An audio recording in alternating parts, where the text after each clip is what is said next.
ma collègue Marie et moi-même, donc Nathalie de Capello, coach pédagogique, moi depuis maintenant 1 an, Marie un peu plus longtemps. Marie, oui, depuis 2 ans et demi, et en prof d'histoire, géographie, ayant donné cours de la première à la 7e, passant par le degré professionnel, tous les degrés et enseignement technique professionnel. Voilà, moi j'étais professeure de français ODS et j'ai fait toutes les filières et de la 4e, 5e, 6e, 7e, etc. Donc nous allons co-animer ce webinaire et vous n'êtes pas énormément, donc ce qui est une chance, comme ça on pourra interagir, vous pourrez intervenir, etc. On va demander de laisser couper vos micros, bien entendu, et demander la parole pour que Grégory puisse vous la laisser. On va... Ici, je vais rajouter aussi, si jamais vous avez une question voilà, à laquelle vous voudriez qu'on réponde, notez-les dans le fil de conversation et Grégory, qui est là pour justement veiller à tout ça, nous dira voilà, les questions qui sont posées et nous y répondrons. Sachez aussi que le support du webinaire vous sera transmis en fin de webinaire, toujours dans le fil de discussion.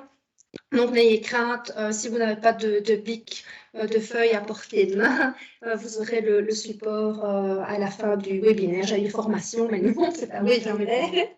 Donc, voilà. Alors, l'écran qui est derrière nous, ça, vous n'y aurez pas accès. C'est vraiment un condensé du contenu du webinaire. Ce sont les mots-clés pour lesquels voilà, qu'on va développer. Ce sont des références pour vous. Mais le support du webinaire que Marie a préparé pour vous est beaucoup plus complet que ce qui défile derrière nous. Voilà. Alors, on va débuter. On demande qui se présente. Nous nous sommes présentés. On va vous demander justement, comme on n'est pas très nombreux, que vous puissiez un petit peu dire les cours que vous donnez, les degrés et de quelle école peut-être aussi vous provenez. Donc là, on vous laisse activer le micro et puis une fois la présentation faite, coupez-le pour que tout le monde puisse entendre. Voilà. On commence avec qui? Corinne, tu es en plein écran. Parfois, excusez-nous si on tutoie, on vous voit. On est tous les enseignants du même PO. Hein, donc voilà, ne vous méprenez pas si parfois, en tout cas moi, pour ma part, je tutoie ou je vous vois. Voilà, Corinne. Il n'y a aucun souci. Bonjour, alors donc moi je m'appelle Corinne Bohème, je suis psychologue et je travaille à l'UT, à la Samaritaine et à Jean Jaurès, donc sur Charleroi. En fait, je suis en charge je suis chargée de mission sur le bien-être à l'école. Et donc je suis en train de construire une cellule à l'UT. Il y en a une qui est en cours probablement à la Samaritaine. Et donc, ben voilà, moi je suis preneuse de absolument tout pour nourrir les cellules. Et voilà, donc je viens vraiment dans un but de m'outiller, voilà, d'avoir le plus de renseignements possible. Bien. Ensuite, on voit Renaud à l'écran. Oui, bonsoir. Moi, je ne suis pas enseignant. Je coordonne la cellule de développement durable de Hainaut Enseignement.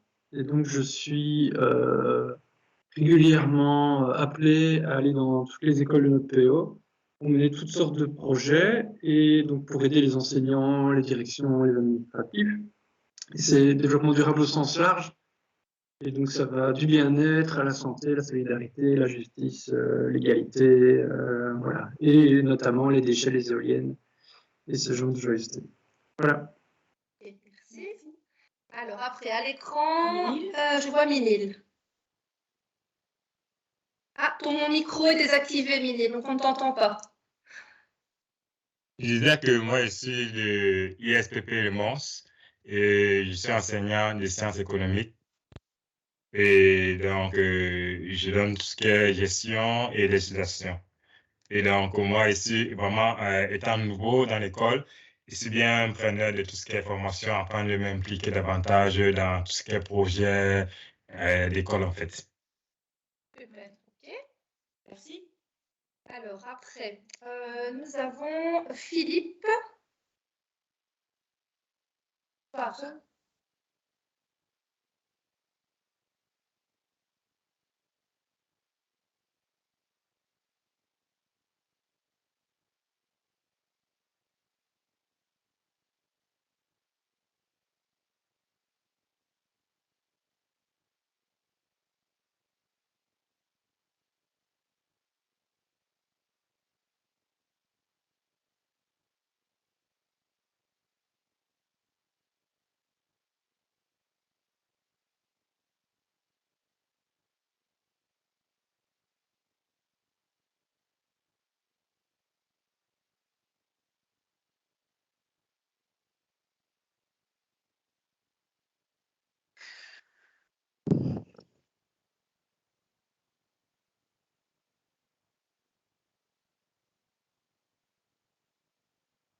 D'accord. Ben, écoute, on s'efforcera de répondre à l'ensemble de tes interrogations, ainsi que les collègues présents.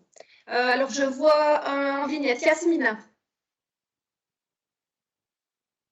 Je ne sais pas. Oui, bonjour, Voilà. bonsoir, merci. Je suis enseignante aussi donc de sciences économiques. J'ai vu que j'avais un collègue là, et j'enseigne donc à l'Académie provinciale des métiers, donc ici à Mons, spécialement les 7e gestion. Et c'est vrai que du fait du pacte d'excellence, on est amené à plus s'impliquer donc dans l'école. Le tout, c'est de trouver l'équipe. Donc, quelque part, de motiver tout le monde quand on a une idée et qu'elle suive son cours et que surtout qu'on atteigne les objectifs. Parce que souvent, on lance des idées et puis, bon, ça tombe souvent à l'eau chez nous. Hein. Donc, voilà quoi. C'est pour ça que je suis là. Je n'avais pas vu ton nom, Yasmina, mais ça, maintenant, je t'ai reconnue. Tu m'as reconnu, c'est qui? Oui. Mais je n'avais pas vu le nom, donc voilà. Voilà. Alors, ensuite, j'ai Nathalie, oui. Bonjour Nathalie. Je ne sais pas si elle nous entend. On peut vous demander à Nathalie après. Lara? Oui, bonsoir. Je suis enseignante à l'IPES Tournai. Je suis dans tout ce qui est horticulture. Je menais déjà quelques projets avant Covid. Et c'est vrai qu'après la coupure Covid, il faut que je me remette encore en place pour mener des projets. Et donc, je voudrais voir aussi des idées pour redynamiser un peu l'équipe de l'école. Voilà. Et ensuite, Sarah. Je t'invite à activer ton Oui. micro. Voilà. C'est bon? Oui. Oui, voilà, donc bonsoir à tous. Sarah Faxin, je suis professeure de néerlandais au degré inférieur au sein du lycée provincial des ETH à Saint-Guilain. Et voilà, et impliquée dans le projet de redynamisation de la bibliothèque. Et impliquée aussi dans un projet pour essayer de mettre en place un comité télévie au sein de l'école. Mais finalement, je trouve que c'est tellement difficile de se réunir avec des collègues et de faire quelque chose ensemble, que finalement, j'ai tendance à me dire, mais finalement, je le fais mieux toute seule. Voilà. Et j'ai pris mes élèves, j'ai pris un groupe d'élèves, j'ai demandé les autorisations et finalement, je me dis, toute seule, j'avance plus vite qu'avec des personnes. Parce que voilà, en collaboration, on est obligé de travailler avec des élèves. Ici, je suis en train de vider la bibliothèque, mais c'est pas évident de trouver des heures où on travaille ensemble. Et je trouve ça assez triste de me dire que finalement, je préfère travailler toute seule parce que ça va plus vite et ça va quasi mieux que travailler avec d'autres collègues. Et donc, voilà, voir un petit peu ce que je vais apprendre ici. Bien. Merci. Et alors, je vois encore Marie et Muriel vient nous joindre. Marie? Oui, excusez-moi, je viens d'arriver, j'étais toujours sur la route, je m'excuse, donc je viens d'arriver à l'instant. Donc voilà, Jackie, hop. Voilà, je viens d'arriver, je viens de mettre ma caméra, je ne sais pas si... Voilà. Voilà. Donc je travaille comme enseignante à l'IPES de la Louvière, comme professeur DECC, en DI et en DS, principalement les cours théoriques. Et moi, pour ma part, j'ai appris davantage dans la dynamique, mais aussi citer les arguments pour motiver mes collègues qui ne sont pas toujours convaincus des résultats qui pourraient y arriver dans une dynamique de groupe et pour dynamiser un petit peu de plus que déjà la section. Et après, au-delà, toute l'école et tous les collègues, on est quand même nombreux. Voilà. Bien, je pense qu'on a fait tout le tour. Moi, Non, Muriel Muriel. d'arriver. Oui, bonjour, désolée, mais j'ai eu des soucis de connexion. J'avais à chaque fois le login, en fait, ça passait sur le login de mon ancienne école et impossible de faire marche arrière. Ça revenait systématiquement. Voilà, désolée. Oui, donc moi, je travaille au CEFA de Mons, donc aux APN. Et en fait, ben voilà, malheureusement, je n'ai pas pu suivre le premier webinaire. Hein. Bon, je serais franchement très intéressée de pouvoir le suivre par la suite, s'il y a moyen de le mettre en ligne. Bon. On n'entend pas tout ce que tu dis, Muriel. Est-ce que tu n'as pas quelque chose devant ton micro? Je ne sais pas trop. J'essaie de bouger un peu. Ton micro est coupé? Vous m'entendez mieux comme ça? Oui. Voilà. Donc, je disais, en fait, nous, on travaille au CFA, PM, pour concernant les cours de logistique magasinier.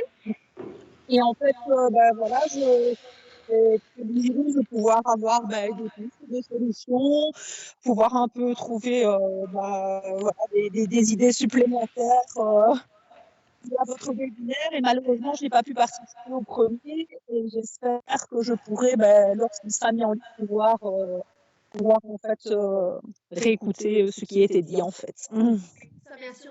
Et tout ça, je justement prends la balle au bon et je demanderai à Grégory de peut-être diffuser le lien du premier webinaire pour justement Muriel puisse en bénéficier ainsi que les collègues présents. Ok, bien. C'est super, merci. De rien, avec plaisir. Alors maintenant, pour des raisons d'organisation, on va vous demander de couper vos micros. Pour l'instant, les caméras, vous pouvez les maintenir comme ça. En plus, c'est plus agréable, sinon on a l'impression de parler à un ordinateur. Et si jamais il y a un souci, on vous demandera à ce moment-là de les désactiver. D'accord? Donc voilà, est-ce que c'est bon pour tout le monde? Tout le monde a désactivé? Oui, je crois que oui. Je te laisse. Voilà. Alors, on va vous demander d'abord votre avis. Voilà, vous décidez de vous impliquer dans la dynamique collective de votre école, mais concrètement, s'impliquer dans la dynamique, c'est quoi? Dans quoi vous pouvez vous investir?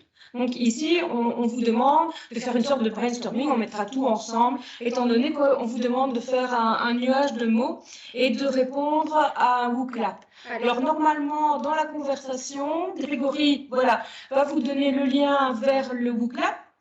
Vous pouvez mettre votre réponse et liker également les réponses des autres participants de manière à ce qu'on voit dans le nuage de mots les réponses du groupe. Voilà. Donc, la question, une fois que vous allez ouvrir le lien, vous allez voir, c'est très facile. Vous avez la question qui va s'afficher à l'écran. Et donc là, vous répondez à la question qui est posée. Et comme a dit Nathalie, vous pouvez liker. Donc voilà. Est-ce que vous voyez tous le lien dans le fil de conversation? Donc là, vous devez cliquer et répondre. Et nous, ça nous permettra justement, dans un petit temps, de voir vos réponses.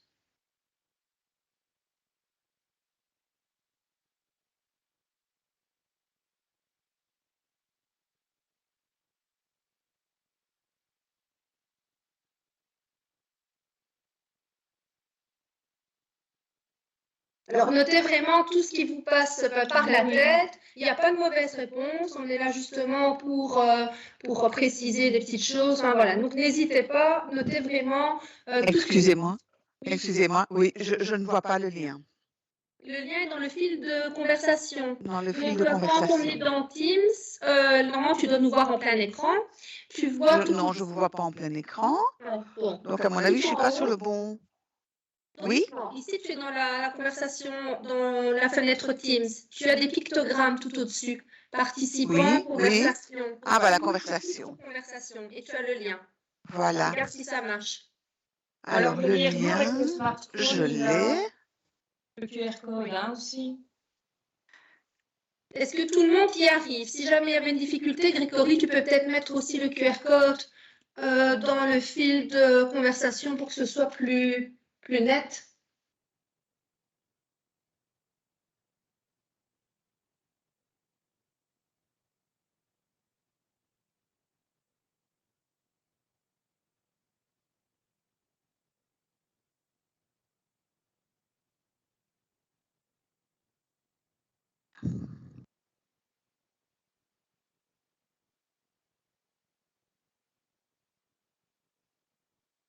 On va indiquer plusieurs réponses. Hein. Ouais.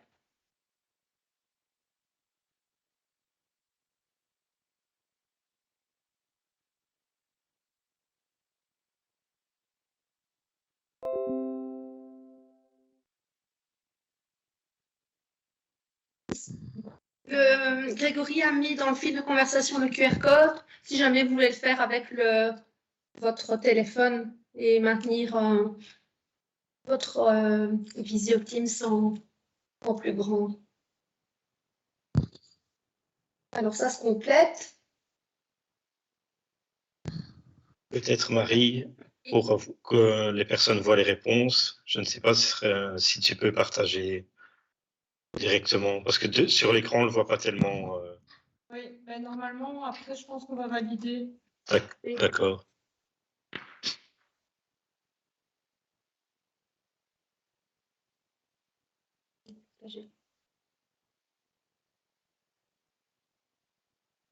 On vous laisse encore un petit temps de réflexion. On attend que tout le monde ait pu noter ses réponses.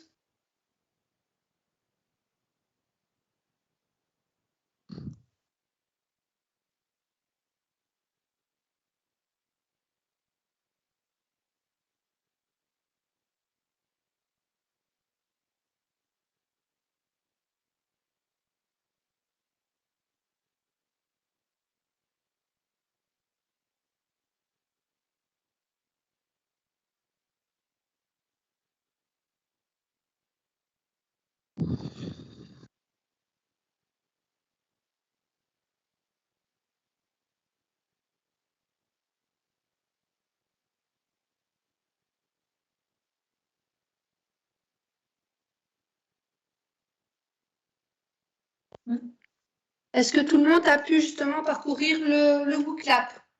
C'est déjà bien complet, mais n'hésitez pas, vous avez encore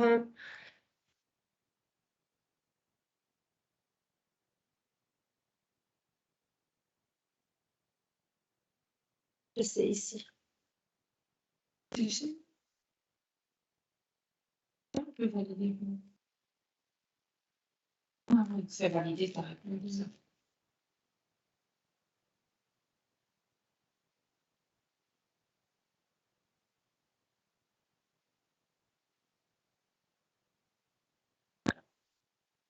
Je l'ai. Ok.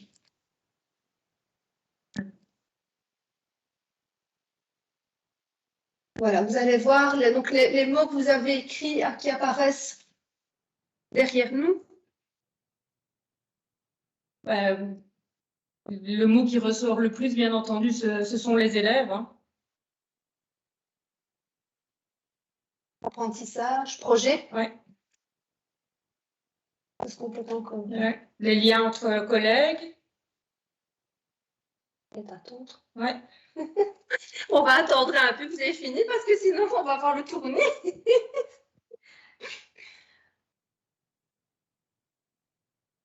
Accrochage scolaire, le cœur de l'école. Projet de l'école.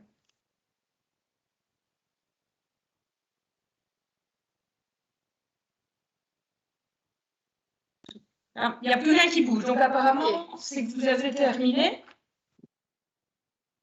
Voilà, donc il y a créer, hein, ça vient encore de bouger. Il y a élève, bien entendu, c'est un peu logique, hein, notre profession, l'élève est au centre de nos préoccupations tout le temps. Le deuxième mot le plus important, c'est projet. Donc, mais au pluriel. Donc, on commence peut-être par les pratiques collaboratives. Oui. Voilà. Alors, tout à l'heure, vous nous l'avez évoqué, hein, justement, je veux justement créer un projet, je me retrouve seule pour créer ce projet. Je pense que c'était Sarah qui parlait de ça. Et donc, du coup, c'était aussi compliqué de pouvoir justement collaborer avec ses collègues et avoir la même plage horaire disponible pour pouvoir mener un projet. Et donc, tu disais, oui, tu avais donc du coup tendance à le faire seul pour pouvoir mieux avancer. Alors, donc les pratiques collaboratives, on en entend souvent parler depuis quand même maintenant 2019.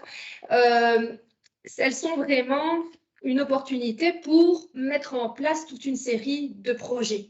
Des projets qui concernent, que ce soit, là on va donner des petits exemples, hein, des voyages scolaires, je ne sais pas si c'est affiché, hein, des voyages scolaires, la préparation de voyages scolaires. Je l'ai pas sorti. Oui, voilà, donc ça, Alors, organiser une sortie scolaire, par exemple. On voit également, il me semble, j'avais vu la culture aussi, l'aspect culturel, voilà, des échanges.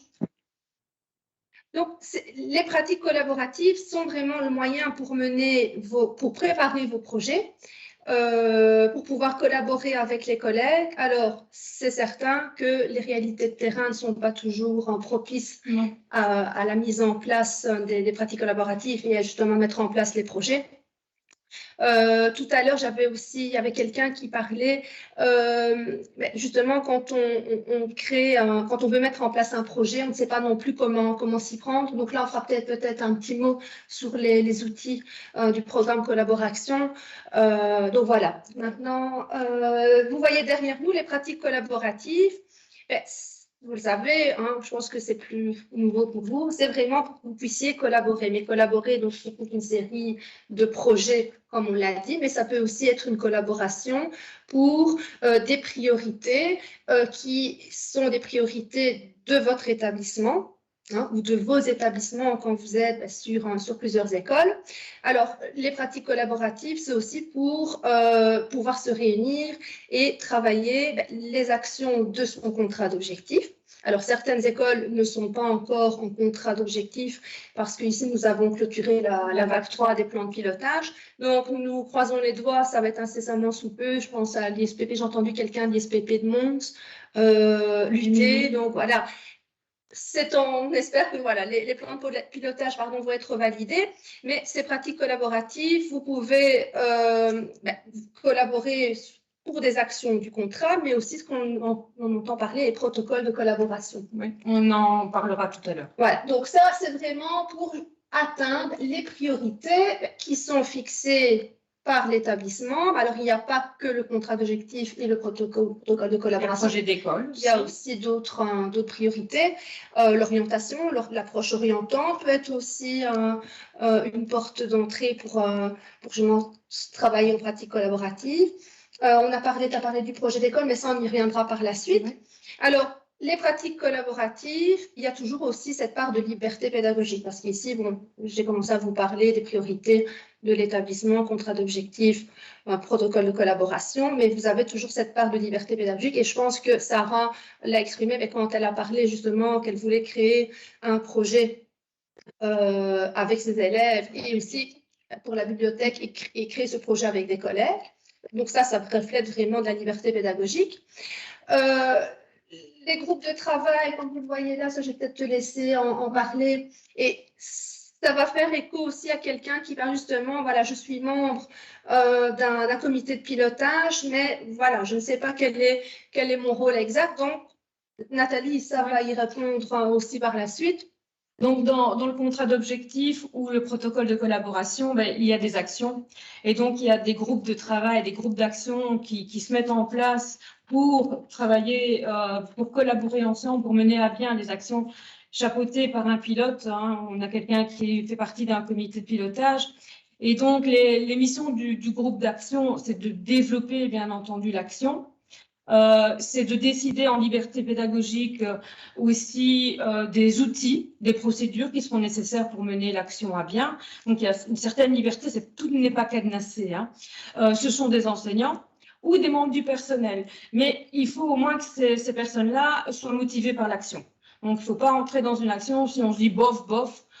C'est pas vraiment ma tasse de thé, c'est pas ça qui m'intéresse le plus. Il faut vraiment être motivé par l'action. Il y a certainement une autre action, si on n'est pas motivé par celle-là, une autre action dans laquelle on peut s'investir pleinement en fonction de ses choix. Alors, donc, le pilote coordonne, on reviendra certainement sur le rôle du pilote. Et donc, dans le cadre, bien entendu, des contrats d'objectifs et des protocoles de collaboration, les groupes vont créer également des évaluations parce que c'est bien de mettre en place des choses, mais il faut également savoir si ces choses sont porteuses. Si un projet est porteur, qu'est-ce que le voyage scolaire, c'est bien de sortir, mais qu'est-ce que les élèves en ont retiré, etc. C'est très important également pour pouvoir après modifier, adapter, ajuster ce qui a été mis en place précédemment. Donc ça, ce sont les groupes de travail, les missions des groupes d'action. on est bien conscient, puisque maintenant on voyage beaucoup dans des écoles différentes, on est bien conscient que mettre les pratiques collaboratives en œuvre sur le terrain, c'est très compliqué dans les écoles. Il y a certaines écoles qui mettent des plages blanches dans les horaires, ce qui facilite les concertations, la collaboration. Il y a d'autres écoles, leur réalité font que, en fait, les directions ont beaucoup de difficultés à mettre en place ça. Donc, il faut savoir que les pratiques collaboratives, ça se fait en dehors du temps de travail en classe. Ça peut se faire un mercredi après-midi entre collègues, hein, bien entendu.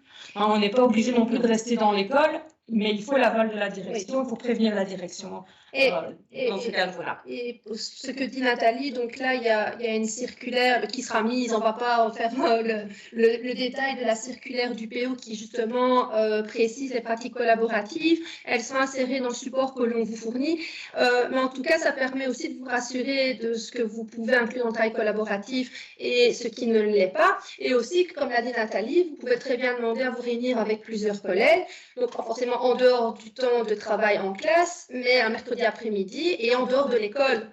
Donc voilà, mais il faut toujours demander l'autorisation auprès de son chef d'établissement. Donc, la circulaire, elle a le mérite vraiment de préciser toutes les petites questions aussi que l'on peut se poser. Hein, mais, tout à l'heure, tu parlais aussi des plages qui sont mises à l'horaire, mais parfois dans certaines écoles, elles sont mises à des moments qui sont le vendredi de 16h à 17h ou à des moments qui ne conviennent pas.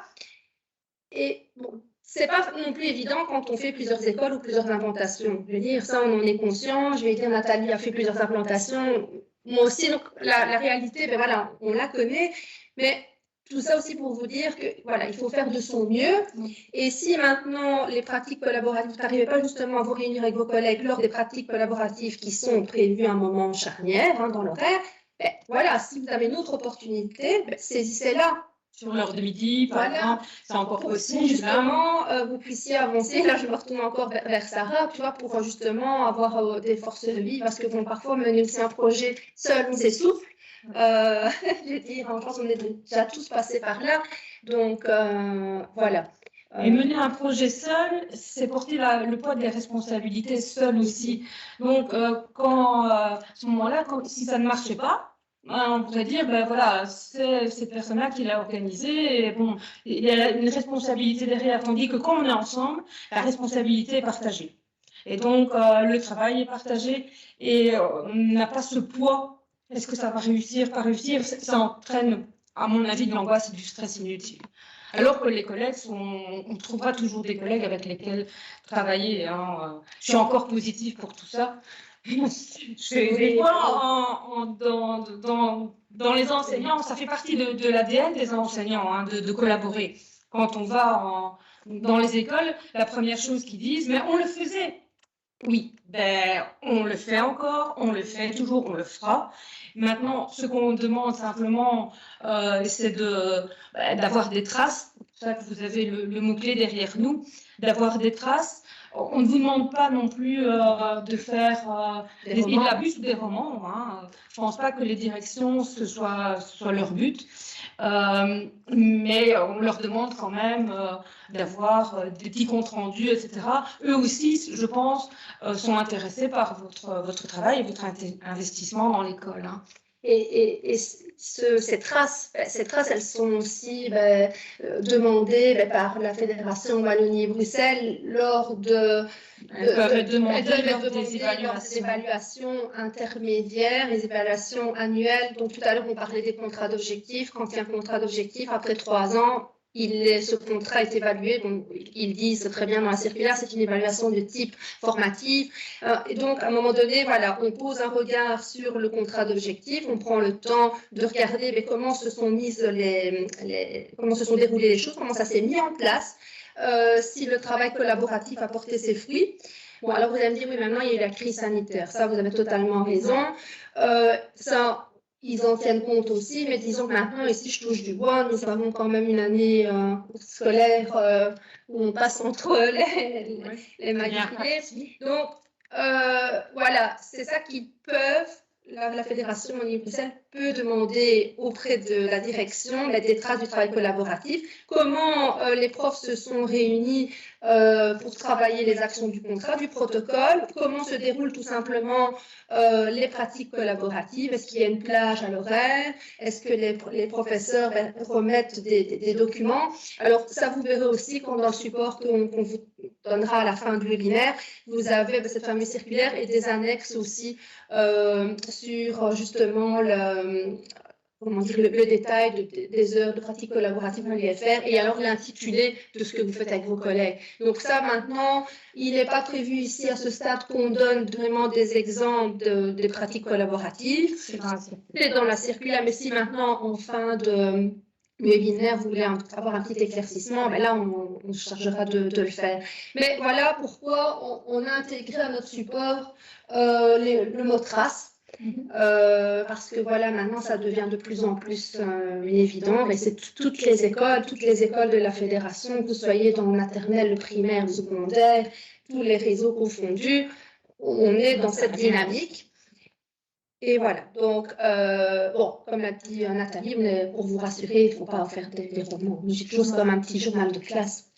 Donc voilà. Alors, le mot 60 heures, ben ça, je pense qu'on doit plus le dire, et forcément, on adapte aussi le nombre de pratiques collaboratives en fonction de sa charge horaire. Et si tu veux encore me laisser 1 minute, je parle beaucoup, c'est de nous deux. L'habitude, hein. Tout à l'heure, Nathalie parlait des groupes de travail. Alors, c'est pas non plus évident quand on fait partie de plusieurs écoles, de plusieurs implantations, de pouvoir justement intégrer la dynamique de plusieurs groupes de travail. Donc là, forcément, vous ne savez pas vous intégrer à toutes les dynamiques, à tous les groupes de travail qui existent. Donc, vous choisissez ce qui vous correspond le plus et aussi peut-être en fonction de votre spécificité. Si vous êtes professeur de mathématiques au premier degré et qu'il y a une action du contrat d'objectif sur l'amélioration des résultats au CND de maths, parfois il va paraître évident que la direction ou le pilote d'action va venir vers vous justement pour que vous participiez à ce groupe de travail.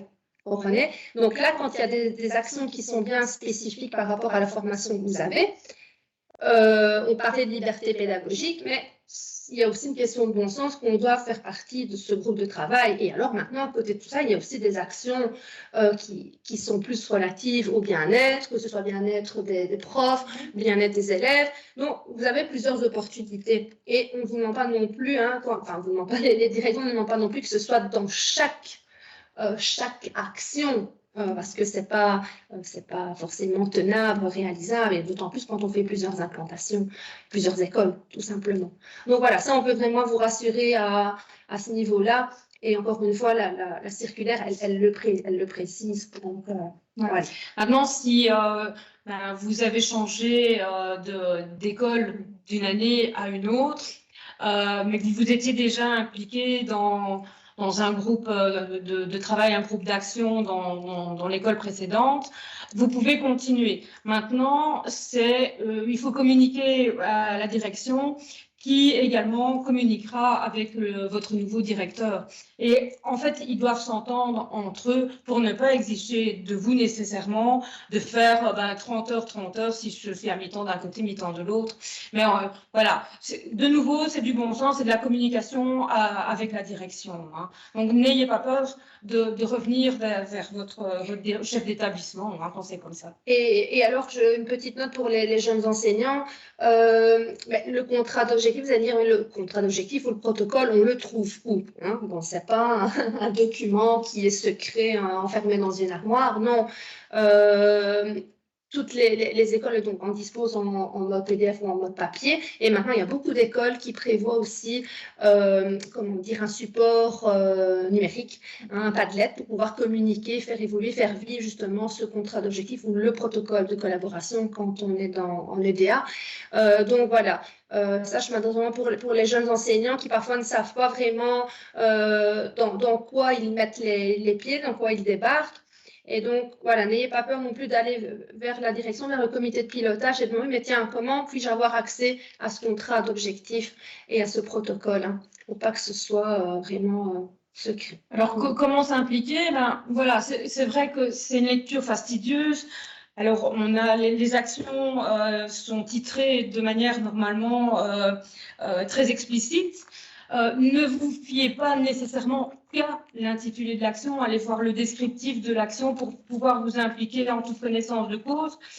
Mais c'est quand même très important de connaître soit le contrat, soit le protocole, parce que c'est là-dedans que vous pourrez vous impliquer pleinement. Maintenant, si vous faites partie du comité de pilotage, si vous êtes pilote, n'attendez pas que les gens viennent vers vous, parce qu'ils ne viennent pas naturellement.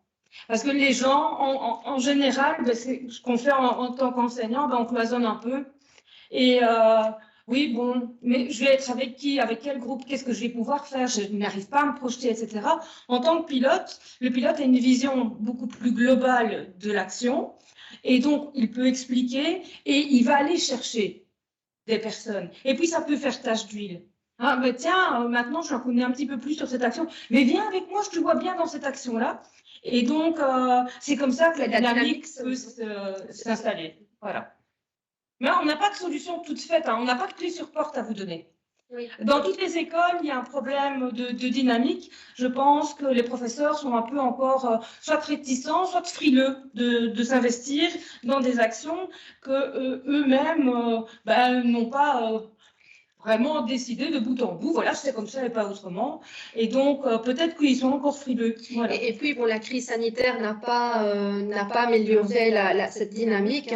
Parce que voilà, les vagues 1 des plans de pilotage ont été freinées dès leur contractualisation. Donc la contractualisation, ça veut dire que le plan de pilotage est validé par la fédération Wallonie-Bruxelles. Et donc de ce fait-là, ça aussi, c'était un énorme frein. Et donc maintenant, les choses reviennent à la normale. Donc voilà, on espère aussi que tout se mette en place facilement. Mais tout à l'heure, quelqu'un disait, voilà, je suis venu à la recherche d'arguments. Et des arguments, c'est un peu délicat de pouvoir justement vous les donner parce que ça dépend vraiment de chaque école, du contrat, du protocole. Alors, ça aussi pour vous rassurer, dans les contrats d'objectifs, il y a des chouettes choses. Il n'y a pas que des choses pas chouettes. Il y a de chouettes choses. Et donc, ça vaut vraiment le coup. Alors, ne pas lire, il ne faut pas tout lire le contrat d'objectif parce que c'est des documents qui font 60-70 pages, mais en tout cas, voilà, s'intéresser aux objectifs spécifiques, aux objectifs et les actions et essayer de voir s'il y a quelque chose, tiens, ouais, ça, comme disait Nathalie, ça va m'intéresser. Et si maintenant, voilà, il y a des choses pour lesquelles vous n'adhérez pas, il y a encore cette liberté pédagogique, mais il n'y a quand même pas de belles choses dans les contrats d'objectifs ou protocoles. Et pourquoi je dis de belles choses? Parce qu'en fait, elles proviennent de besoins qui ont été identifiés lors d'un processus de la construction du plan de pilotage qui se fait toujours en école, en comité, avec les équipes, parce qu'à un moment donné, dans toutes les écoles, les équipes éducatives ont été sondées. Là, je vais passer tous les détails. Tu veux que j'embraye? Non, je peux embrayer. Voilà, je peux parler. J'aime bien parler. Donc, toutes les écoles, dans la rédaction de leur plan de pilotage, ont établi un diagnostic. Donc, pour établir ce diagnostic, elles n'ont pas établi un diagnostic comme ça dans leur chapeau bus. Il y a eu toute une série de choses qui ont été faites au préalable. Donc, bien souvent, c'est le comité de pilotage qui s'occupe justement de rédiger ce diagnostic, ce constat. Donc, on pointe vraiment ce qui va bien, mais ce qui ne va pas bien. Et ce qui ne va pas bien, on va trouver les infos. Il y a eu notamment précédemment les journées pédagogiques Climax, où on sondait le climat scolaire de l'école, donc de son établissement scolaire. Il y a eu des enquêtes miroirs, donc ça fait peut-être écho à certains, où les enseignants, les parents et les élèves ont été sondés justement par rapport à toute une série de choses. Il y a aussi une journée qu'on appelait Cadastre de l'existant, où on invitait les enseignants à donner, leur piste de ce qu'ils faisaient déjà au travers de 15 thématiques. Excusez-moi d'aborder parfois certains termes, mais ce sont les termes qui sont utilisés pour les plans de pilotage. Donc, il y avait 15 thématiques qui concernent les frais scolaires, qui concernent le soutien scolaire, qui concernent la remédiation, toutes ces choses-là du terrain. Il y a aussi une part qui est réservée à l'analyse des fameux chiffres externes de la fédération. Ça, les chiffres, que ce soit les résultats des élèves, que ce soit le taux d'absentéisme, élèves, profs, le taux de réussite. Donc voilà, toutes ces choses ont permis à la direction, au comité de pilotage, de dresser un portrait. Voilà, je dresse le portrait de mon école, voilà les forces, voilà les faiblesses. Alors les faiblesses, on doit creuser, on doit se dire, bah, tiens, c'est dû à quoi ça, ce problème-là? Donc on creuse ce qu'on appelle en cause racine. Et tout cela, en fait, amène à une idée d'action. On a encore intervenu lors d'une journée qu'on appelait la Créa Express, où voilà, on se dit, mais comment va-t-on faire pour améliorer? Et donc, tout à l'heure, je parlais, voilà, la rédaction d'un plan de pilotage, elle provient quand même aussi de l'ensemble de l'équipe éducative, parce que l'équipe éducative, à un moment donné, exprimait des idées sur comment, justement, on pourrait améliorer les choses. Alors, vous allez me dire, oui, mais moi, je n'ai peut-être pas participé dans mon école. Alors, ça, c'est vrai, quand on change d'école d'année en année, on change de plateau, ou, voilà, on ne sait pas avoir participé à tout. Mais voilà, sachez que ces actions des plans de pilotage, hein, des contrats d'objectifs, des protocoles, elles reflètent justement des besoins de l'école, mais que ce soit à destination, oui, des élèves, parce que l'élève fait partie, hein, c'est la grosse part du gâteau, on va dire. Hein. Et puis, il y a aussi les enseignants. Donc, quand parfois il y a des problèmes liés au bien-être, et voilà, il y aura des actions justement sur le bien-être des enseignants et des élèves. Il y a aussi parfois des actions sur le bien-être des élèves.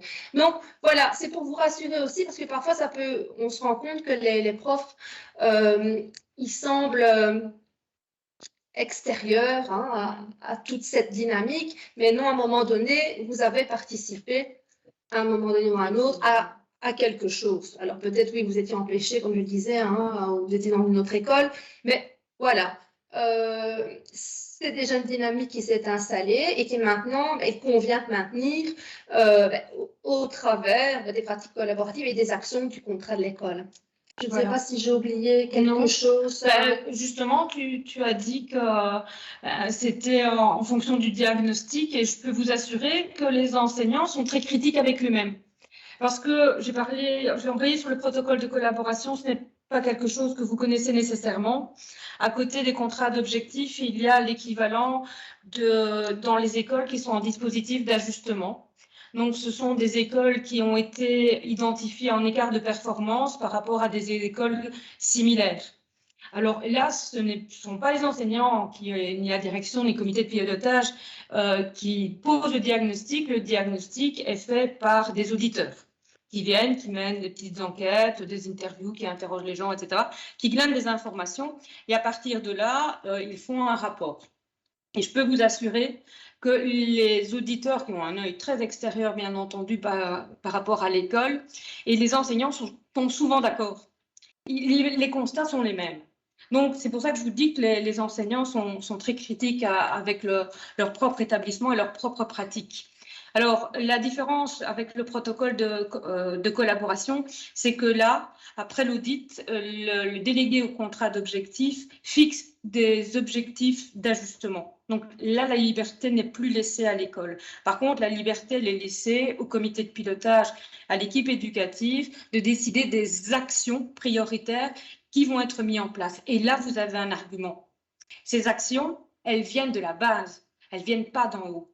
C'est en réponse à des besoins que vous allez créer des objectifs pour améliorer la situation de l'école. C'est l'argument, je pense, le plus probant que vous pouvez utiliser. On n'est pas là. Les contrats d'objectifs, les protocoles de collaboration ne sont pas là pour ennuyer les gens. C'est qu'il y a des besoins qui ont été ciblés et c'est là-dessus qu'il faut travailler le plus. Il faut actionner les leviers. Il faut lever les freins. Et votre école en sortira grandie. Maintenant, le contrat d'objectif court sur 6 ans. Un protocole de collaboration court sur 3 ans. Je peux vous assurer que les indicateurs, les cibles qu'on doit atteindre sont beaucoup plus, je veux dire, c'est beaucoup plus exigeant que dans les contrats d'objectif, mais que le temps est réduit. Et donc là, on voit que dans l'urgence, il y a une dynamique qui est plus importante. Alors, c'est vrai que dans les contrats d'objectifs, on a su et on dit, bon, on a le temps, mais quelque part, le temps, il court, et puis on a quand même une évaluation intermédiaire. On ne vous demande pas de réussir, d'atteindre les cibles nécessairement, bien entendu, que l'équipe éducative s'est fixée, le comité s'est fixé, Mais au moins que vous ayez fait quelque chose sur le terrain, qu'on ait essayé. Donc, il faut mettre les moyens en place. On n'y arrive pas, mais parfois il y a des choses, il y a des freins qu'on ne saura pas lever. Et ça, il ne faut pas se dire, c'est un échec total. Non, on a mis les moyens, il y a des impondérables sur lesquels on ne peut pas jouer. Et ça, les DCO, donc les délégués au contrat d'objectif, donc qui valident les plans de pilotage et les protocoles, ils en parlent tout le temps. Donc, en fait, ils regardent si les moyens ont vraiment été mis en place. Et ces moyens, bon, après, voilà, vous l'avez compris, c'est justement ces moments où les profs se réunissent pour actionner. Ils disent, voilà, oui, il faut atteindre les résultats, mais le plus important, ce sont les moyens. Qu'est-ce que vous avez mis en place sur le terrain? C'est ça qui les intéresse. Pour le moment, j'ai vécu déjà... c'est une évaluation qui n'est pas terminée, hein. C'est le début, c'est l'analyse préliminaire faite par l'école. Jamais on ne nous a demandé de chiffres. Ça s'est passé ce matin. Le DCO ne s'intéresse pas à des chiffres. Il veut savoir comment ça s'est passé, ce qui a été mis en place. Et à ses yeux, bon, je parle d'un DCO, bien entendu, pour le moment, les évaluations vont arriver, mais il ne demande pas nécessairement d'avoir des chiffres. Il demande comment ça s'est passé sur le terrain. Voilà. Mais maintenant, ceci dit, là seulement j'ai une école qui justement tenait à tout prix analyser ces chiffres, mais c'est pour aussi leur permettre de voir un petit peu s'ils évoluent. Donc là, maintenant, on ne dit pas qu'il ne faut pas non plus analyser les chiffres, mais sachez qu'en tout cas, le pouvoir régulateur, ici à ce stade de l'évaluation d'une EDA, évaluation d'une EDA, ne les réclame pas, parce qu'il demande les moyens. Mais maintenant, vous, en interne, et la direction, on va aussi regarder, de toute façon, même ces chiffres internes, mais aussi les chiffres externes, pour voir où elles se situent. Donc voilà, c'est toujours mieux aussi d'avoir quelques chiffres, mais voilà, on est là aussi pour vous rassurer par rapport à ça. Alors, on va embrayer donc avec, on parlait des évaluations, des contrats d'objectifs et des protocoles de collaboration. Ce que je vais dire ne va pas étonner Yasmina, que j'ai déjà rencontrée dans son école. Donc, l'évaluation intermédiaire, donc ici, je reviens au contrat d'objectifs. Les vagues 1 des contrats d'objectifs qui ont été, pour la plupart, toutes contractualisées en 2019, vont être soumises ici à la première évaluation intermédiaire. Alors, cette évaluation intermédiaire, comme ils le disent à la fédération, elle s'inscrit aussi dans une dynamique collective parce que c'est le moment de faire le point tous ensemble sur ce qui a été mis en place, ce qui a bien fonctionné, ce qui a moins bien fonctionné et peut-être aussi de penser à des adaptations que l'équipe éducative pourrait proposer pour justement que ce ne soit pas eux qui imposent, c'est vraiment que ça vienne de la base et des enseignants qu'ils aient encore toutes les cartes en main. Alors, cette évaluation intermédiaire, donc elle a lieu à 3 ans. L'évaluation finale, ça, je veux dire, on n'a pas encore d'infos là-dessus. On aura ça en année 6, oui, à la veille ou l'avant-veille. Mais voilà, je le disais tout à l'heure, hein, il parle d'évaluation vraiment de type formative et c'est pour voir aussi voir quelles sont les choses qui ont été mises en place pour faciliter les actions du contrat d'objectif. Alors encore une fois, ça on l'entend bien, c'est pas toujours évident d'avoir connaissance de tout au travers des actions du contrat, mais voilà, sachez que c'est à un moment donné, vous êtes aussi sondé, on vous demande d'interroger, parce que c'est ce qui va se produire lors des évaluations intermédiaires. Il faut savoir que c'est inscrit dans la circulaire, donc là, on n'invente rien. Le délégué au contrat d'objectif peut justement rencontrer, encore une fois, des membres de l'équipe éducative, des parents, des élèves, vraiment tous les acteurs de l'école, parce qu'on est vraiment dans cette dynamique. Donc voilà, ce sont des échanges dans le but de s'améliorer, de construire quelque chose et de pouvoir écouter et aussi, parfois, souvent, c'est féliciter le travail accompli. Ici, Nathalie a encore eu le cas, elle parlait de son évaluation annuelle dans son école, où le comité de pilotage, l'équipe éducative, a été félicité de son travail. Donc, vous voyez, quand on parle de la fédération, ce n'est pas toujours les mauvais côtés, parce qu'il y a quand... Voilà. il y a beaucoup aussi d'humain là-dedans. Parfois, on entend ce mot-là, mais on enlève l'humain à tout cela. Mais bon, voilà, soyez rassurés avec ça, c'est pas non plus voilà, l'acquisition. Non, hein, c'est pas du tout. des échanges pour que ce soit constructif pour l'équipe éducative, pour les élèves et pour l'école à laquelle on appartient. Et en plus, à la province de Hainaut, comme je dis toujours, on forme une grande famille. Peut-être parce qu'on voyage beaucoup. Ouais. Alors, je te laisse parler. Vous voyez que les deux tableaux comparatifs, ici derrière nous, finissent par adaptation tous les deux. Votre contrat d'objectif, il n'est pas figé dans le marbre. Il est évolutif. Et donc, c'est là aussi que vous pouvez intervenir. Si vous n'êtes pas pilote, si vous n'avez pas fait partie du comité de pilotage qui a réfléchi les actions, etc. Mais là, votre rôle est aussi dans les groupes de travail ou autre de dire, tiens, moi je pense à telle adaptation parce que cette action-là n'a pas tellement fonctionné. Et donc là, vous pouvez intervenir, même si vous ne faites pas partie du comité, même si vous n'êtes pas pilote. Voilà. Donc vous pouvez vous inscrire, bien entendu, dans cette dynamique. On revient toujours avec la dynamique, mais je pense que c'est très important. C'est ça qui fait avancer les Et c'est parfois aussi fournir un éclairage au groupe de travail par une expérience qu'on a vécue dans une autre école ou une expérience qu'on a vécue si on a des enfants dans le primaire, dans le secondaire. Et voilà. Donc, c'est vraiment pour un partage de bonnes pratiques pour s'améliorer, pour améliorer le fonctionnement de l'école. Alors, on a parlé de pilote et de groupe de travail. On a passé en revue les missions des groupes de travail. Alors, derrière nous, vous voyez une affiche qui se retrouvera dans le support de Marie. Si vous voulez vous impliquer dans une action en particulier qui n'a pas de pilote ou que vous voulez épauler le pilote parce que parfois c'est un peu lourd, donc vous pouvez. Alors, le pilote a un rôle essentiel, mais il n'a pas un rôle de responsabilité.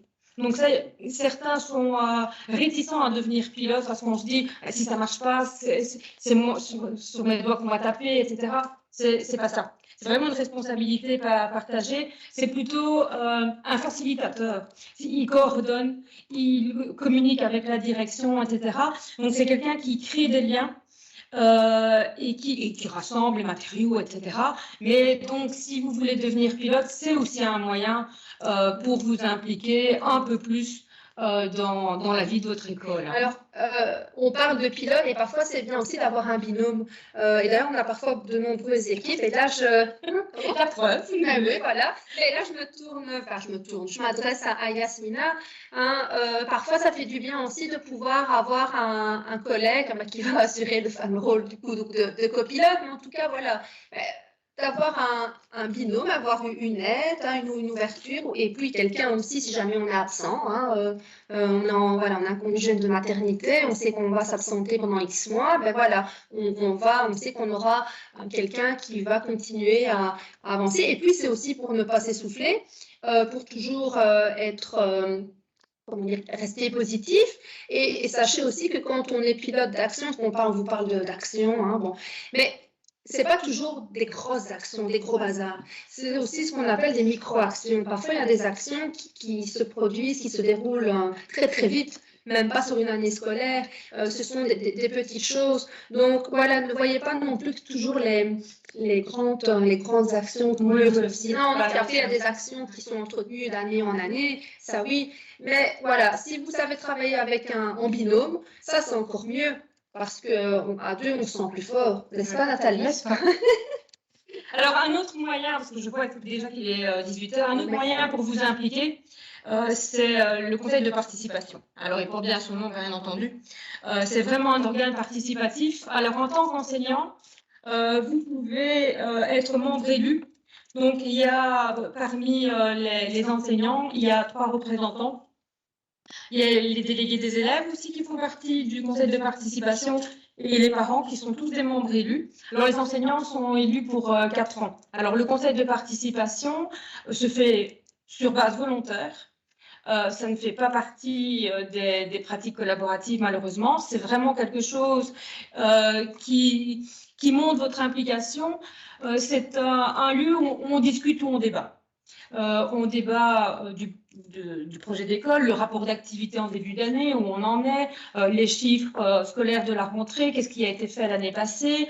On présente les sections, les nouvelles sections qui sont programmées. Le conseil de participation débat également, donne un avis notamment sur le contrat d'objectif, sur le projet d'école.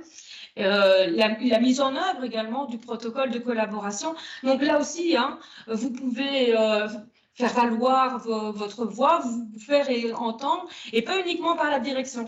Hein, puisqu'il y a les délégués des élèves, des parents, il y a également un représentant de personnel administratif et ouvrier, il y a des membres qui représentent l'environnement social, il y a bien entendu les membres de bureau qui sont la direction, le chef d'établissement qui est le président du conseil de participation.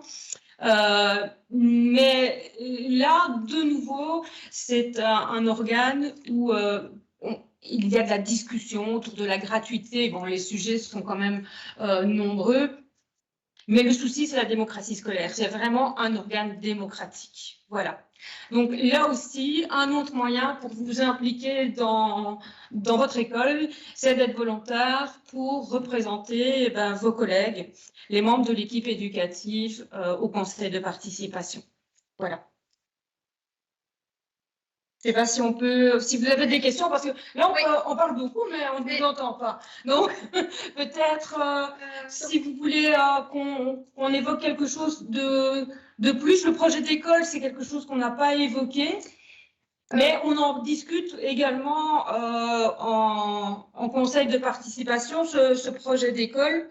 Et la direction peut aussi inviter ses enseignants à se réunir en pratique collaborative pour justement émettre des pistes, adapter ce projet d'école, parce que ce projet d'école, il n'est pas figé non plus. Hein, c'est vraiment un outil de communication à destination principalement des parents, des tuteurs, hein, l'ego de l'élève pour présenter l'école, elle va présenter l'école, donc l'établissement, les sections, la discipline, les frais scolaires. On va aborder tout ce qui est projet, action, s'il y a des voyages. Il y a plein de choses qui peuvent être abordées. Et donc, ce projet d'école, il est tout le temps en construction. Hein, il n'est pas figé. Et les directions peuvent aussi demander à des enseignants justement se réunir en pratique collaborative pour apporter aussi des choses qui seraient manquantes, vous voyez. Donc ça, c'est aussi une manière de s'inscrire aux dynamiques collectives, parce que bon, oui, le projet d'école, forcément, il y a toujours quelqu'un qui va le rédiger en bonne et due forme, mais le fond, les thématiques, il y a quand même aussi quelque chose à dire en tant que prof. Donc, il y a aussi moyen de se retrouver là-dedans. Et en plus, là, on mixe vraiment sur les deux. Il y a le projet d'école et les pratiques collaboratives. Hein. Ça, le projet d'école, voilà, je vous ai parlé aussi du tronc commun. J'ai oublié de parler du tronc commun. Ouais, derrière, il y a toute une série de thématiques qui font partie du projet d'école. Maintenant, le projet d'école est à destination des parents, donc à l'inscription des élèves majeurs à leur inscription également. Mais vous, si vous n'avez pas le projet d'école, cette année-ci, le projet d'école a été revu dans tous les établissements de notre PO. Oui. Donc, si vous n'avez pas eu, vous êtes en droit, bien entendu, d'en disposer. Hein. Parce que c'est aussi une référence pour l'équipe éducative et tout va être indiqué. Si même il y a un internat, on va parler aussi s'il y a un MES. Vous voyez, donc quand on est jeune enseignant, qu'on débarque dans une école, si on n'a pas l'occasion d'avoir quelqu'un qui va nous accueillir, ça peut être aussi un moyen d'en apprendre plus sur l'école. Voilà. Et il reste une chose. On va vite. En fait, à la fin, dans le fil de conversation, s'il y a quelque chose qu'on a abordé mais qu'on n'a pas détaillé, etc., pourquoi pas nous le dire dans le fil de conversation, et peut-être qu'un webinaire prochain, on pourra rentrer un peu plus dans les détails si avec le support que Marie vous a fait, ce n'est pas suffisant. Alors, la dernière chose qu'on peut évoquer, c'est la formation professionnelle continue. Vous allez me dire à quoi ça va. Je ne comprends pas très bien comment, grâce à ma formation, je vais pouvoir m'appliquer dans mon école. Alors, en fait, les formations, vous savez que les établissements demandent aux enseignants de faire leur plan de formation individuel. Mais à côté de ça, l'école en a un plan de formation pour son établissement. Vous savez que vous avez des jours obligatoires à faire. Ces jours, c'est 6 demi-jours par an répartis sur 6 années. Vous voyez, oui, c'est également déclaré aussi. Avec suspension de cours, ce sont les formations collectives. Le directeur, pour les formations collectives, va se baser sur le contrat d'objectif et le besoin en formation et protocole de collaboration aussi, pour les besoins en formation, pour atteindre les actions. Donc, c'est des moyens qui sont mis en place Voilà. pour atteindre les actions. À côté de ça, vos besoins individuels ne sont pas oubliés. Donc, ils peuvent être en lien, bien entendu, avec votre discipline, avec le contrat, avec quelque chose de bien particulier. Si vous avez un problème et que vous avez eu une évaluation, le chef d'établissement vous dit, bah, écoutez, moi, je te conseille de suivre cette formation-là. Ça rentre également dans les besoins personnalisés. Et là, c'est 10 demi-jours par an volontaires répartis sur 6 années. Et ça, c'est sans suspension de cours. Donc là, l'école doit mettre un horaire ou en place, etc., pour récupérer des heures. Ça, c'est plutôt de la popote interne. Mais ça doit toujours être approuvé par la direction. Quand c'est un besoin personnel, donc voilà. Parce que ça, vous ne pouvez pas vous absenter de l'école sans avoir demandé l'autorisation de votre chef d'établissement. Et alors, on clôturera, mais quand on parle, quand on va en école, on donne aussi des formations. Et on donne aussi les séminaires collaboration et parfois on dit voilà, c'est une formation que je n'ai pas, pour laquelle je ne me suis pas inscrite, que je n'ai pas voulu.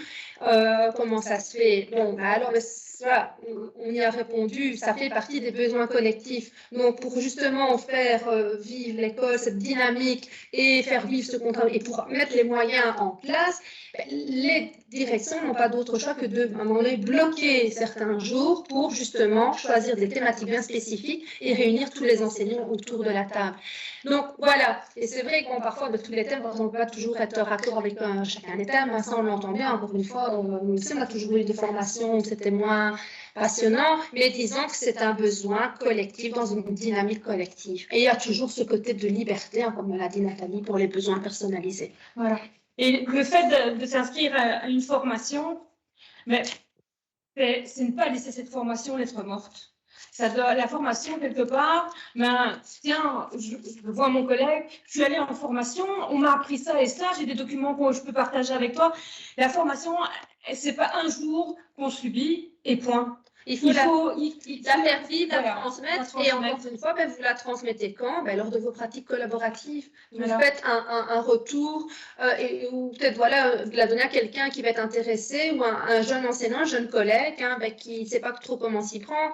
Et voilà, vous voyez qu'au final, tout est mêlé, toutes les pièces de puzzle s'emboîtent. Voilà, mais encore une fois, on fait de son mieux. Bien sûr. On n'est pas des machines non plus. Voilà. On revient vers vous si vous avez des questions. Vous pouvez activer votre micro, lever la main. Je vois qu'il n'y a pas de questions dans le fil de conversation. Non. Donc, bon. N'hésitez pas. Il est efficace. Voilà. Alors, Bruno. Dis au revoir. C'est ça, tu nous dis au revoir. Ah, t'as une question? Non, c'est juste pour dire que on voit que vous êtes des techniciennes pédagogiques, vous faites ça très bien. Mais c'est vrai que même moi qui gravite dans les écoles depuis 15 ans maintenant dans les écoles provinciales, c'est complexe tout ça, hein, c'est pas évident. Donc quand on est un jeune prof, ça doit vraiment pas être évident de raccrocher à toutes ces notions, toutes ces facettes. Et donc moi, si je voulais juste participer aujourd'hui, c'était parce que nous, on est facilitateurs aussi pour toutes les équipes et tous les projets sur le terrain. Et donc on se tient à disposition. Donc on est une équipe de 5 qui travaille au développement durable. Mais le développement durable est tellement large qu'au final, vous pouvez nous appeler pour tout et n'importe quoi. On arrivera toujours bien à raccrocher sur un sujet de développement durable. Et donc que ce soit dans le cadre des contrats d'objectifs, du projet d'école ou autre, nous, on se tient à votre disposition, que ce soit pour trouver des financements, trouver des outils, trouver des appels à projets, trouver des associations qui peuvent vous aider, des animateurs en classe, vous mettre en contact avec des intervenants autres, provinciaux autres que pédagogiques. Je sais pas moi, si vous avez un projet d'espace vert, un projet de chauffage, de gestion de l'éclairage de la classe, je sais pas moi, de mobilier, on peut vous mettre en contact avec vraiment les personnes tip top au sein de la province. Donc on est vraiment là en tant que facilitateur. j'ai pris note de chacun de vos noms. Je suis mis en mode espion et donc je vous enverrai un petit mail de la semaine avec mes coordonnées et l'émission de tous mes collègues dans l'équipe. Et donc n'hésitez pas à nous contacter. Et si vous êtes nouveaux enseignants, vous ne savez pas comment mener un projet, vous n'êtes pas obligé non plus d'en créer un dès le départ. Nous, on a des projets communs qu'on met en place pour un grand nombre d'établissements. Vous pouvez venir vous y ancrer pendant le temps que vous désirez pour voir comment ça se passe, la mise en projet. Et puis quand vous voulez voler de vos propres ailes, vous mettez votre propre projet en place et on vous aidera à le mettre en place. Donc voilà, je termine avec ça. Mais on a un petit peu aussi une boîte à outils, donc utilisez-nous. Envoyez-nous un petit mot avec ce que vous voulez faire. On se décassera pour essayer d'y répondre, quoi. Voilà. Merci. Voilà, je ne sais pas si d'autres personnes avaient d'autres questions, d'autres interventions. Donc, Grégory, est-ce que tu peux, pendant qu'on clôture le webinaire, insérer le lien du Geniali pour que vous puissiez avoir accès au contenu? Alors, vous verrez dans le Geniali, il y a une interactivité. Oui, tu peux montrer un exemple? Ouais. Donc, en fait, il vous suffit de... Attends, non, c'est pas celui-là. Il y a à chaque fois des petites puces. On vous invite à cliquer dessus et vous pouvez justement rebondir d'une page à une autre. Et alors, vous avez des liens qui sont cachés, mais si vous cliquez sur la petite main, ça vous montre l'interactivité. Et donc, vous savez qu'il y a quelque chose à aller voir. Et ça fait soit un renvoi vers un Padlet, vers une circulaire. Hein. Bon, désolé, on vous les a mises. Hein.